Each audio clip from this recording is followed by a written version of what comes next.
Hello, Jim McCarty, student of history, coming to you from Natchez, Mississippi, and I don't think that I can use the excuse for a fat guy don't sweat much because it's hot here. I wanted to take a few minutes to tell you about the city of Natchez. It was formed in 1716 as a fortification by the Spanish. It later on became a major cotton producing area, and many of the plantation homes around the area, the owners would then build a home within the city because it would enable them to have a social life. Many times the ladies out on the plantation would not have the ability to see other people, so they had a secondary home within the city of Natchez. This is the layout of the city itself. We had mercantile people. We had early on. It was a lot of hunters and a lot of traders. But as time grew on, the cotton producers became the most important income of the area. Like I say, at 1716, that puts this as one of the older towns along the Mississippi. In the Louisiana Purchase, the oldest town was Natchez, and it was 1712, and New Orleans followed shortly thereafter at 1714. So as you can see, this is a fairly old established township within the area. It also is an extremely important area because it had a viable port, which I'm going to take you to and let you see that.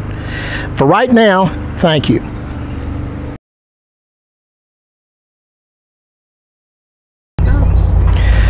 Hello, I've now moved to under the hill at Natchez. Natchez has basically an uptown downtown, just like they did in Corpus. There was a up on the hill where the fort was made and the people built their homes, and under the hill where most of the mercantiles and that sort of thing were established. Pardon me if I start sweating like a stuck pig, although pigs don't sweat, but it's hot out here. To tell you what happened at this area in trade and things like that, they built 4 mercantiles about mid-1700s, mid to late 1700s, and they were down under the hill here. What the purpose of that was at that time, it was to trade with the Indians and get furs and things like that they needed. As time went on, in the late 1700s, early 1800s, more cotton was starting to be planted, and cotton was needed to be picked up and pulled out of here, so their docks became working docks for the cotton industry. This was a kind of a rough and tumble area of town. Your nice people lived up in the bluffs, and your workers, dock workers, and your people from the ships and things like that would basically come ashore, and they would party and fight. A little bit of drinking going on too. You had bars here. You had whorehouses. You had gambling. So you had everything that was important to your sailors of the time. At the time, as a matter of fact, it was not uncommon for a man to be the toughie of the area. He would put a rooster feather in his cap and was known as the cock of the walk. That meant that he was the toughest guy until the next guy came along that could beat him. So there was a lot of fighting and all that going on here at the same time. So it was a little bit of rough of an area. During the Civil War, after the Americans took over in 1798, during the Civil War, the Essex came. It was a ironclad ship and docked about midstream in the Mississippi, and sent some men in to try to get ice to give to their sick and injured sailors.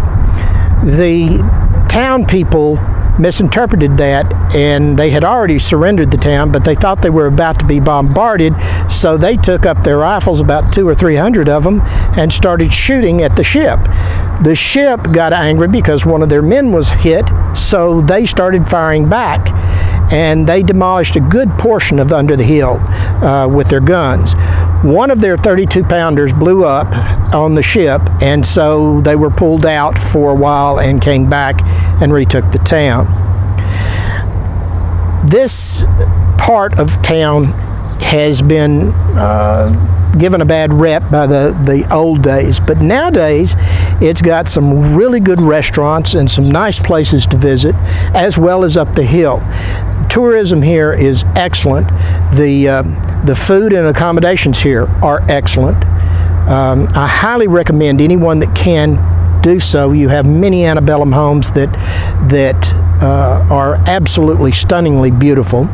Rosalie is one of them, which was one of the names of the fort when it was first built.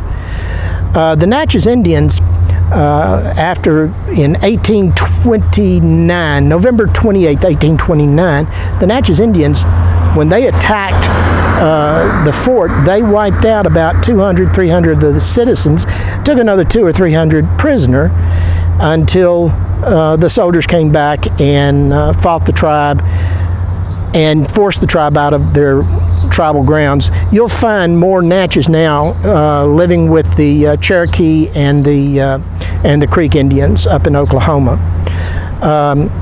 But that's basically what's happened here and what's gone on here.